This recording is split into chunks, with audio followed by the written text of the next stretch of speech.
Hi everyone, and welcome back to the Indie Pop Girl, the podcast for music chat, new releases, hidden gems, and nostalgic deep dives.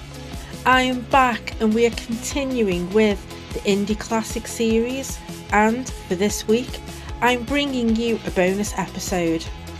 To celebrate the release of Mitski's brand new record, I'm going back to one of my favourites from her discography.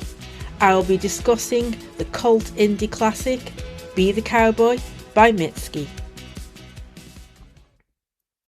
Be the Cowboy is the fifth studio album by singer-songwriter Mitski. It was released on the 17th of August 2018 through Dead Oceans. The record was produced by her longtime collaborator Patrick Hyland, and the album features a sonic turn in Mitski's discography. Mitski and Patrick experiment with synths and electronica, and incorporate this alongside Mitski's trademark guitar and piano from her previous releases. They also introduce horns into the production, and overall the sonic palette for Be the Cowboy is varied and rich. I just want to note that despite the brief running time, and by the way, this record clocks in just over 32 minutes. This is a tight, concise and cohesive record over 14 tracks. I will expand on this later when I talk about the tracks, but Mitski and Patrick pack in so much with this record. It's not surprising that Be the Cowboy received widespread critical acclaim upon its release. It's become this cult indie record which has just become stronger as the years have passed. It's also become one of my all-time favourite records and one that I replay often. And I still get the same enjoyment on streaming or when I decide to give the vinyl a spin at home. So let's rewind a little bit to the start of the pandemic. I have mentioned before in previous episodes that during this time I was exposed to a lot of music and artists. I was consuming so much music, old and new, and as I was working from home, I was able to play music all day. I was also watching quite a bit of YouTube, from music reviews to music reactions, and slowly over time I had a handful of artists and albums to check out that was recommended through the videos. I had a little book that I kept next to my laptop, and I would write albums in there, and it was my little reminder to myself, and I found something to keep me busy during the quiet times at home. I remember that Mitski was a name that kept appearing in the comments and recommendations from other people. I was not aware of Mitski at all and didn't realise how well received her previous record, Puberty 2, was back in 2016. Be the Cowboy was a record that was appearing a lot, and it seemed that it was reaching to the music reactors on YouTube, and that is how I discovered the record. It gave me a chance to sample the songs without having to sit with the record fully. But I was really intrigued and was so refreshing to hear something new from an artist that I hadn't heard of before. Anything with synths and electronica is right up my street anyway, and together with Mitski's crystal clear vocals, I really wanted to sit down with Be the Cowboy fully in my own time as the songs were starting to grow on me.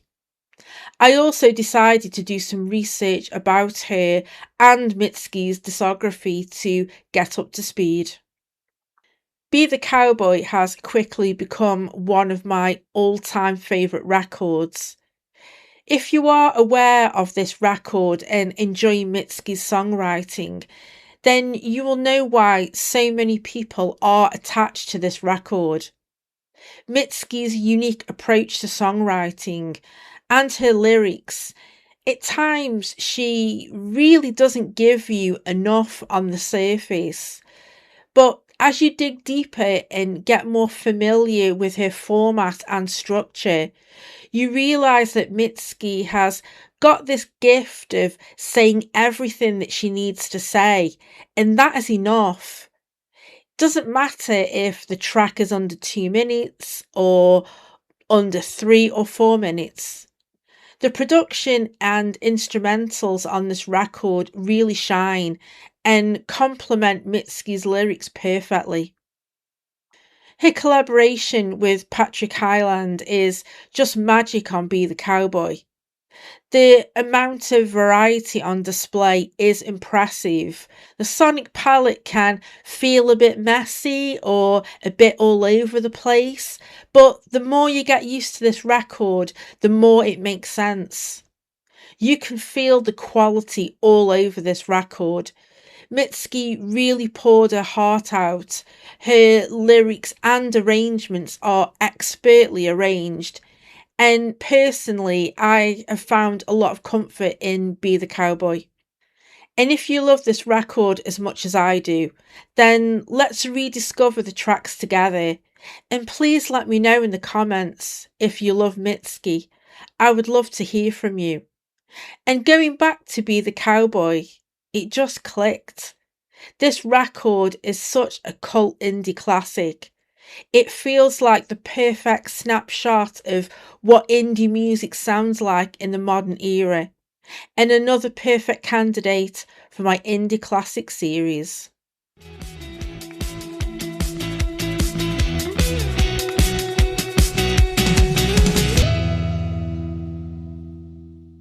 As I've mentioned in previous episodes, I will not be playing clips of the songs, so if you are curious, then please support the artists I cover by streaming, downloading, or buying physical copies. Thank you. Track 1, Geyser. Now, I'm not exaggerating when I say this is one of my favourite songs of all time. I honestly think it's just fucking perfect. What Mitski manages to pack into such a short track is kind of staggering. It runs at just under 2.5 minutes, but the emotional build up, especially into that chorus, feels huge. It's patient, it's controlled, and when it finally opens up, it just explodes with so much passion. I've already mentioned how Mitski can say so much in such a short space of time, and Geyser is probably one of the best examples of that. It feels complete, but at the same time, when it ends, you're left wanting more, which is exactly what you want from an opening track. And as an opener, it's perfect. I honestly don't think it would have the same impact if it was sat anywhere else in the track list. It sets the tone straight away, emotionally and sonically. From the clean, almost minimal production in the intro to Mitski's vocal performance to that incredible slow burning build, it's just executed so well. And I have to mention that little glitchy moment right at the start. It almost feels like a jump scare. It's such a small detail, but it instantly grabs your attention. It's slightly unsettling, very unexpected, but it sets the mood right away. It's one of those choices that doesn't need to be there, but once you've heard it, you can't imagine the song without it. That's the kind of detail that really separates Mitski. Lyrically, I always assumed this was about a relationship. I mean, the opening line, "You're my number one, you're the one I want," It feels very direct.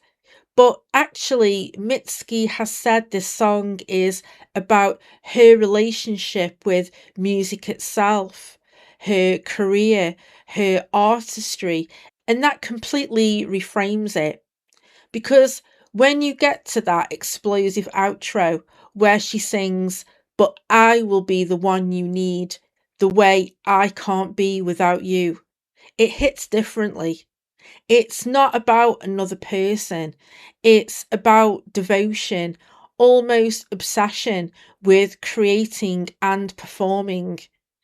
And to open the album with that kind of statement, it's so powerful, it's intense, and it sets the stage perfectly for everything that follows. Honestly, it's just stunning. Track 2, Why Didn't You Stop Me? How do you even follow Geyser? Honestly, how does it get any better from there? But somehow it does.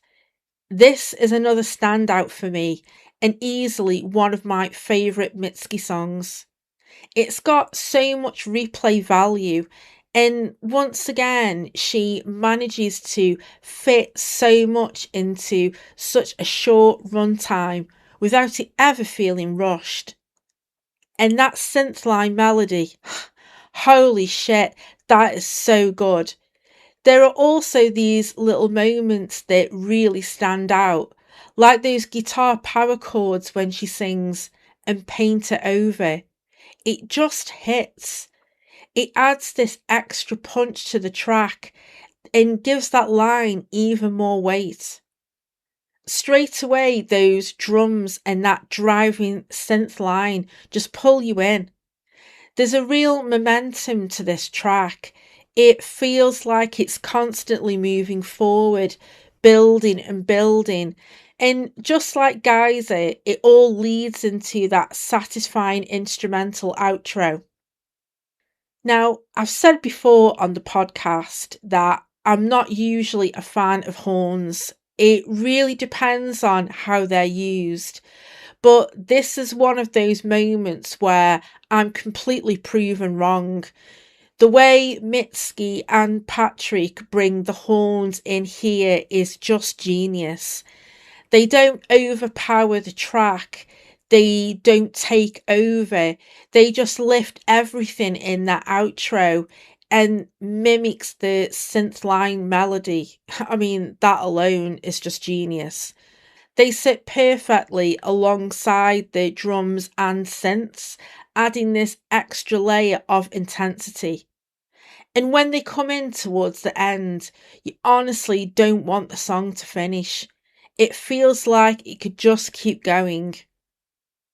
It's always impressive when an artist can take something you don't usually gravitate towards, like horns for me, and make it work so well that you can't imagine the song without it.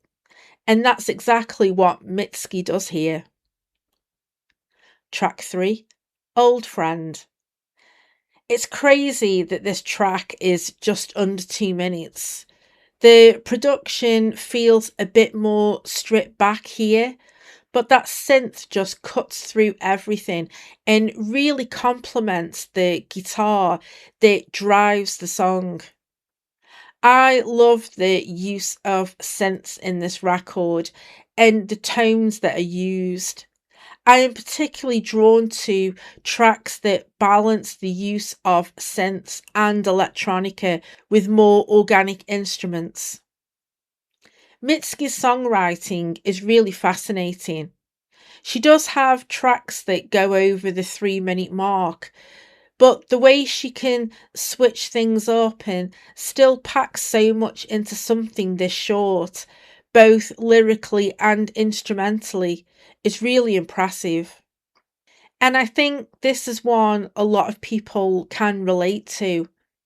Mitski is trying to reconnect with someone from her past, but the fact she calls them an old friend already says so much. It suggests distance, maybe even closure, but at the same time, there's still something unresolved there. It feels like she's chasing a spark that might not even exist anymore. What's really interesting is that we never actually get a clear ending to this story. Mitski keeps it deliberately open.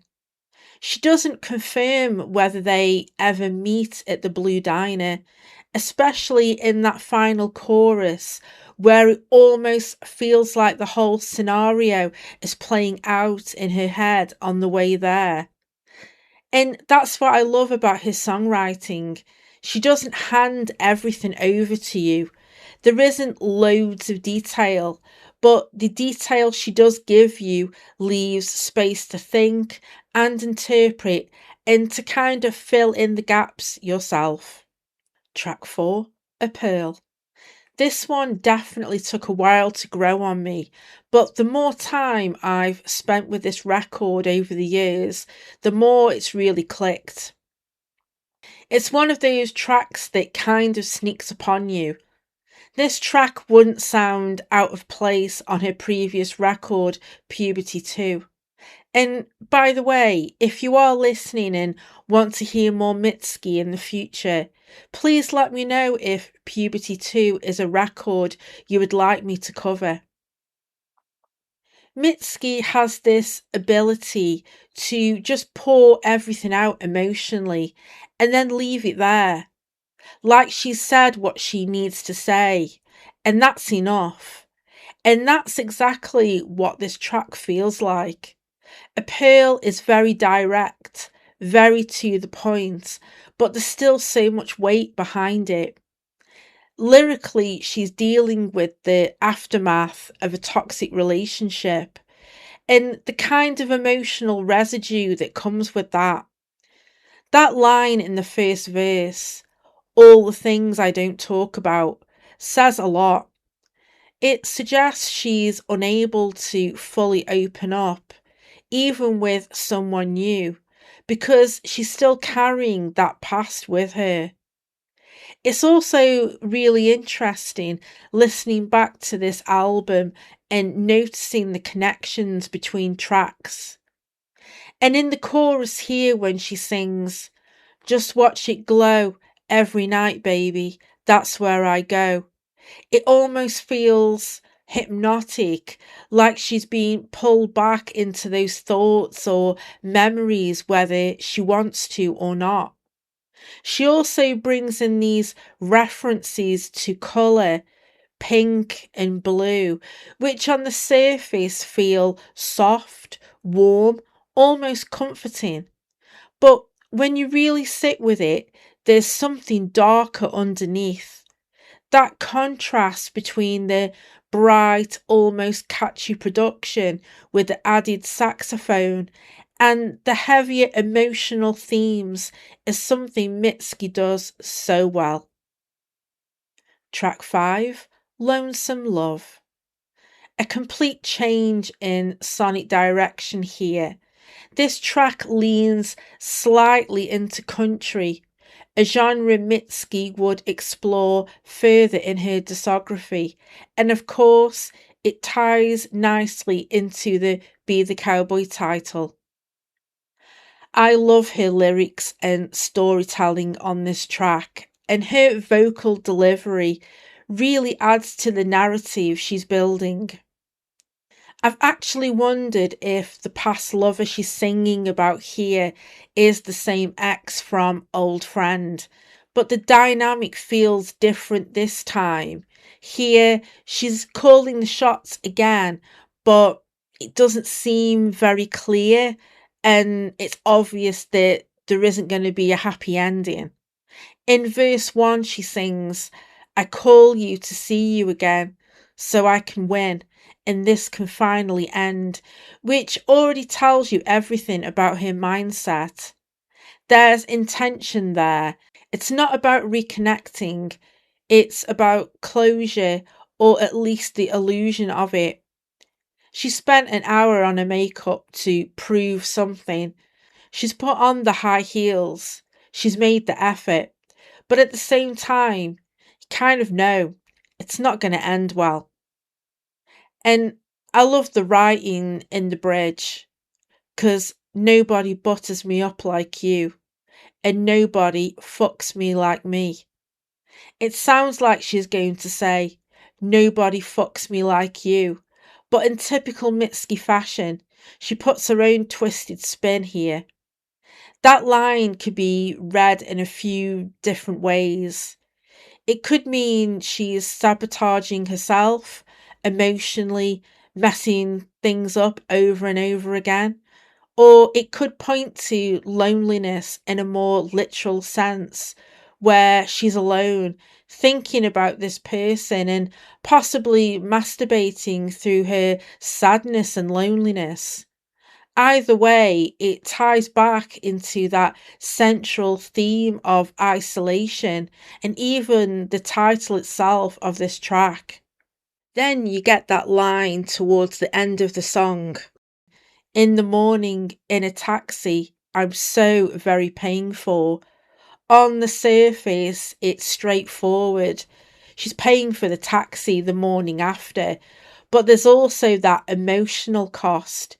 She's paying for this interaction, for this cycle, for this connection that doesn't really fulfill her. And ending the song on that note, it's pretty bleak. There's no resolution, no real sense of closure, just that lingering feeling of loneliness, and Mitski's vocals eventually just fading out. I also love the studio sounds that they kept in at the very end. Very cool. Track 6, Remember My Name. This track switches things up again, and this one feels a lot more aggressive, almost grungy. I've always thought it could sit quite comfortably on Bury Me at Makeout Creek or Puberty 2. It's much more guitar driven, and it really shows the range on this record. One thing about Mitski that I love is that she always has such great drums that just kick ass. The drumming on this track is probably my favourite on the entire record. Check out verse 2. The production switches and focuses on the drumming, and it's fucking fantastic. That's something I love about Be the Cowboy. Every track feels different, but somehow Mitski keeps everything tight and cohesive. At first, it might seem a bit all over the place, but the more you get used to this record, the more it all just makes sense.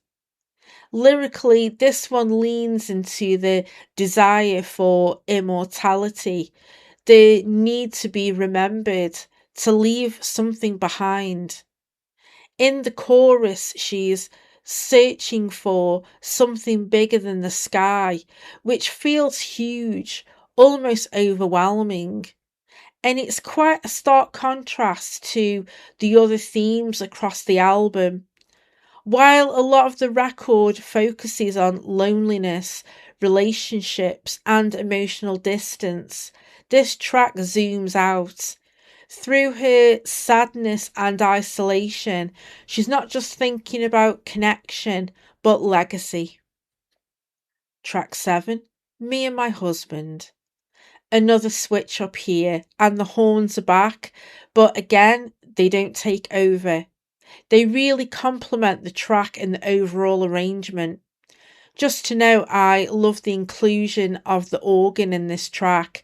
It's used really well, and you can hear it threaded into the production with the great synth work. Lyrically, Mitski flips the loneliness theme on its head. Here, she's singing from the perspective of a suburban housewife. And from that sigh right at the start of the song, you already know this isn't going to be a happy story. Despite the upbeat instrumental, her character is convincing herself that everything is fine, that they are doing better. But there's a tension underneath it all that never really goes away. I kept thinking about the lines in verse 2. And I am the idiot with the painted face. in the corner, taking up space. But when he walks in, I am loved. I am loved. That imagery really stood out to me. It actually made me think of the album artwork, the striking image of Mitski in the swimming cap with the red lipstick. And the makeup artist, it looks like applying false eyelashes with tweezers. That could be the painted face.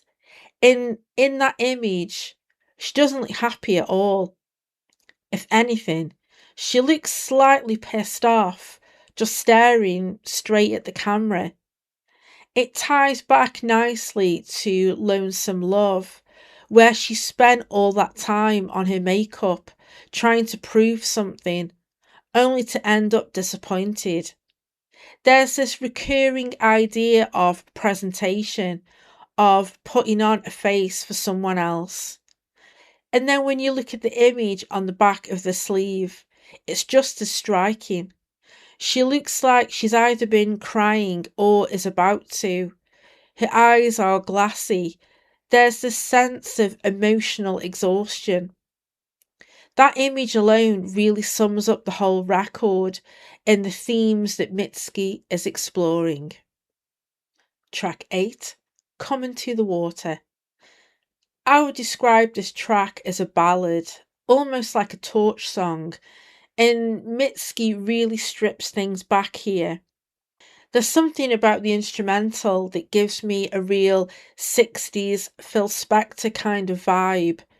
You could almost imagine someone like Dusty Springfield singing this, but instead, Mitski's vocals are drenched in reverb and it suits the track perfectly.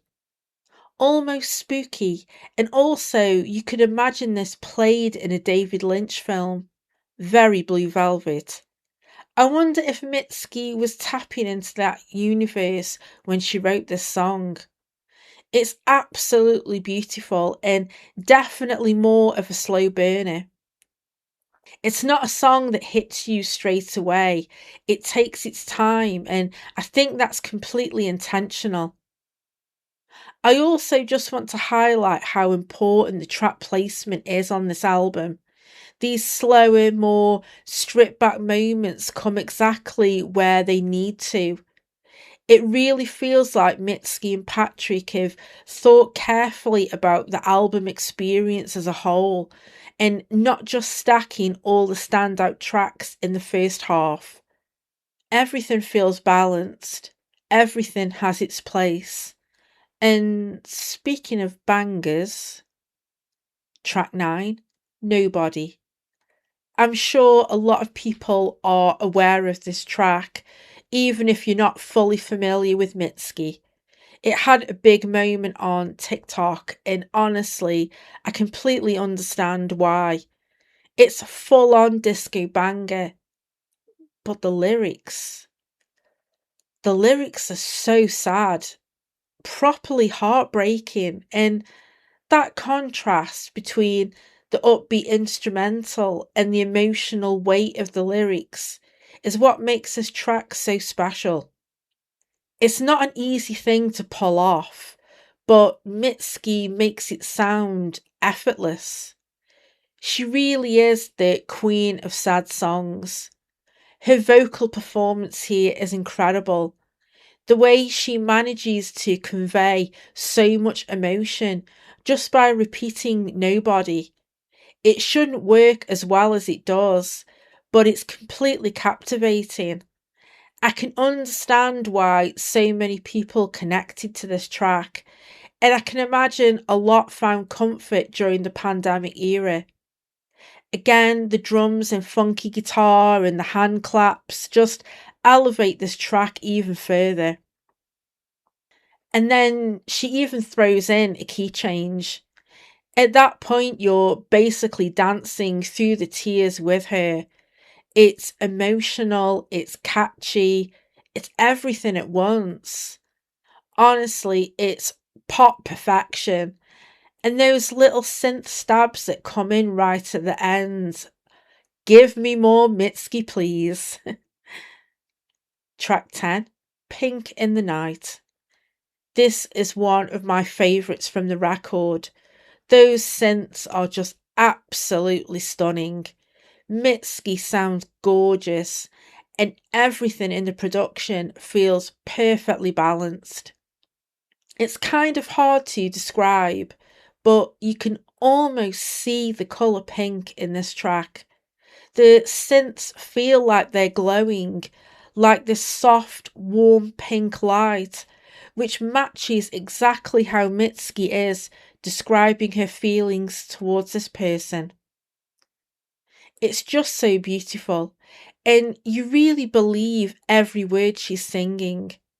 The emotion she puts into her vocal performance is so genuine. It's so soft, but it still hits.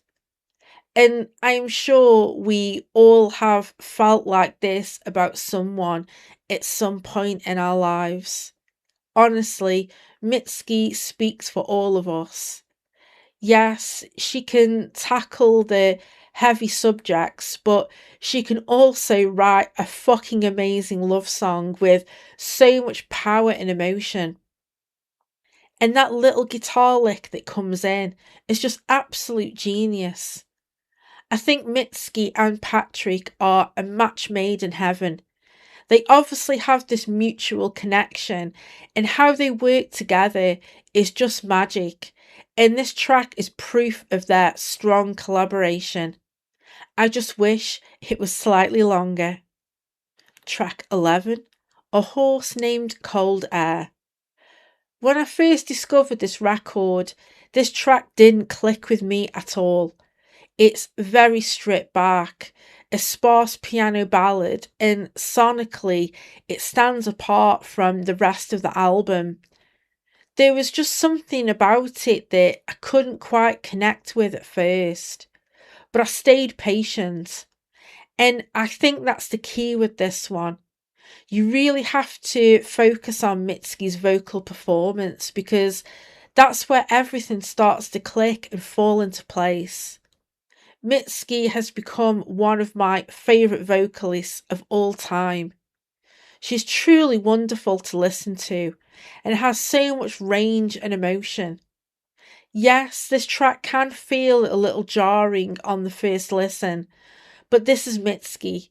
She does things in her own unique way. And if you're struggling with this track, I'd say just give it time. Sit with it, be patient, and it might slowly reveal itself to you. Track 12, Washing Machine Heart. This is one of my favourites from the record.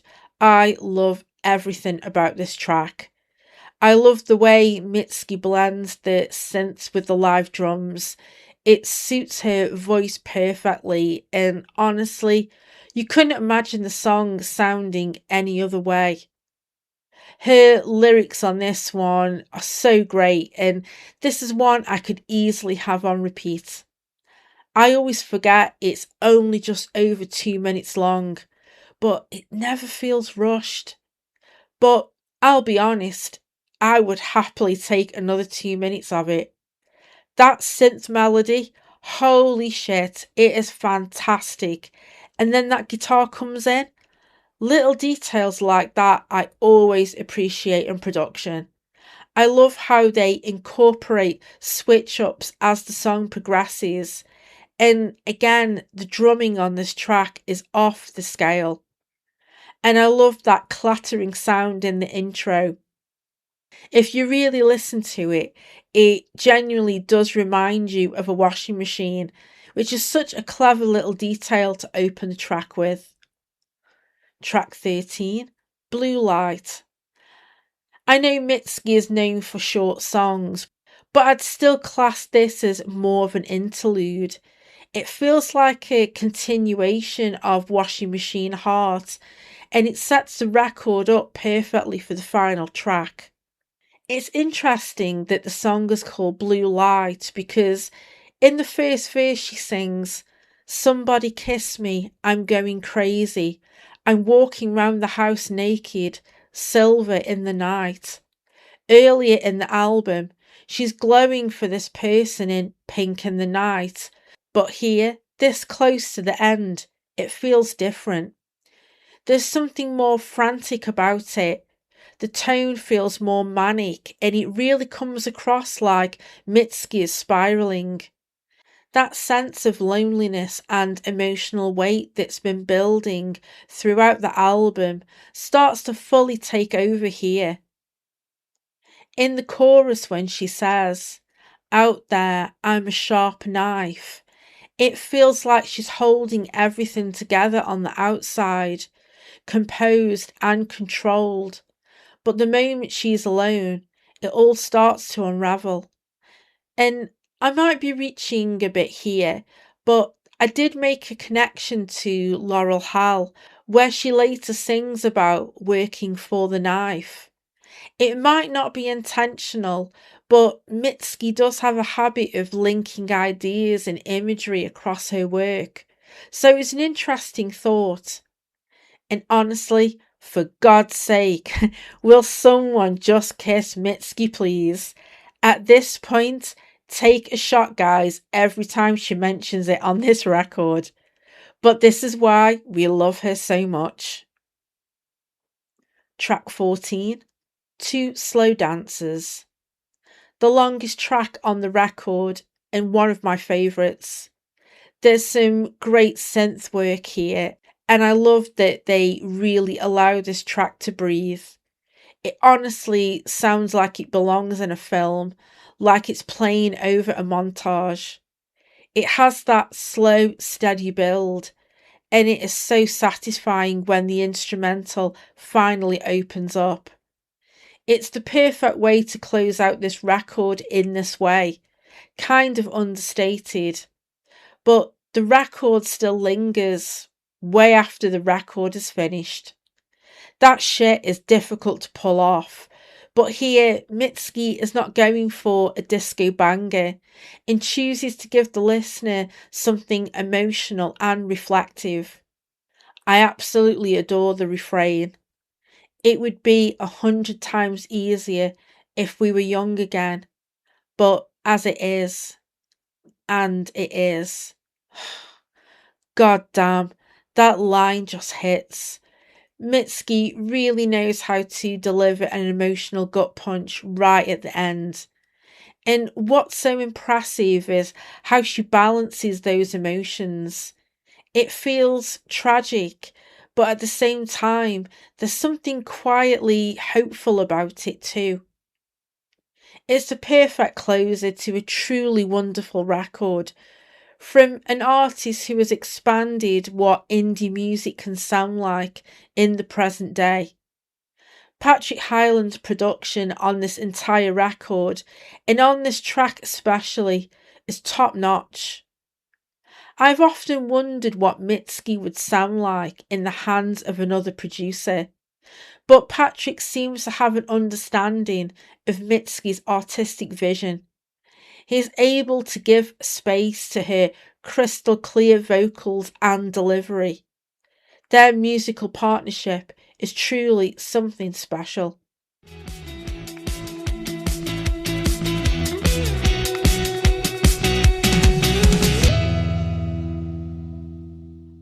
What's really fascinating about Be the Cowboy is the level of critical acclaim it received and how that played a huge part in Mitski's transition from a cult indie artist into someone with real mainstream recognition. Before this record, she already had a dedicated fan base, people who connected deeply with her earlier work. But this was the album that really pushed her into a wider conversation. It felt like more people were starting to pay attention, not just within indie circles, but beyond that. And since then, her popularity has only grown, especially with the rise of social media. Platforms like TikTok have introduced her music to entirely new audiences, and suddenly songs that feel deeply personal and introspective are being shared on a massive scale. She's often referred to as the Queen of Sadcore, and while that label only scratches the surface, it does speak to how strongly people connect with the emotion in her music. But what makes Mitski stand out is that she's never stayed still. She continues to push her artistry forward, constantly evolving her sound while still holding on to that emotional core that makes her music so distinctive. She tackles so many subjects and themes on her records, from identity, relationships, sex, depression, loneliness, isolation, and death. So many people, including myself, have connected to Mitski's universe. There is something so comforting losing yourself in music like this.